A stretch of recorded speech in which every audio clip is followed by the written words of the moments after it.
we have a voicemail number. That number is 219-2-DAVID-P. Here is a voicemail about a phrase that now has become cliche because it's so ridiculous. Draining the swamp and Donald Trump. Take a listen. Hey, David. I'm really upset with how Trump is appointing all of these big bankers, big oil company people, and everyone else to be a part of his cabinet. He said drain the swamp, but that's completely not what he's doing. Oh, no. But my question is, who are some people who are non-corrupt conservatives who could be appointed to his cabinet that would do a good job from a Republican point of view? Yeah, I mean, this is a fair question. You know, to say that I don't want to name names and imply that I completely agree with these people, but like, for example, when Trump was talking to Mitt Romney about the Secretary of State position, that at least makes some sense. Again, like the question is within the Republican worldview, Mitt Romney makes way more sense in terms of actually doing things that represent people's interests, maybe in the wrong way, maybe in an ineffective way, but at least people's interests instead of the oil industry. Mitt Romney made more sense than Rex Tillerson.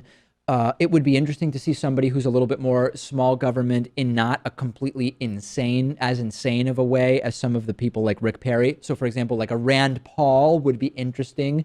It would be interesting to see John Kasich involved, although he's been involved in Ohio in some horrible anti-choice, anti-abortion legislation.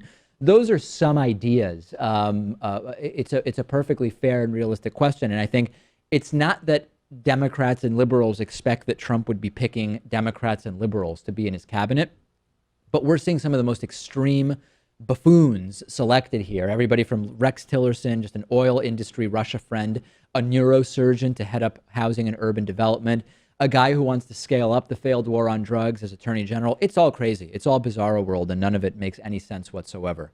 On the bonus show today, the giant panda no longer endangered, now only vulnerable. It has been scaled down in the sort of ranking of how in peril certain species are. We will talk about a firefighter who saved 32 people from carbon monoxide symptoms at a restaurant. We will talk about why producer Pat wasn't here today. Hint, it has to do with a court case. That is all I will say. And we'll dig into it in more detail with Rachel on the bonus show. DavidPakman.com/membership. Sign up today. Get instant access to the bonus show.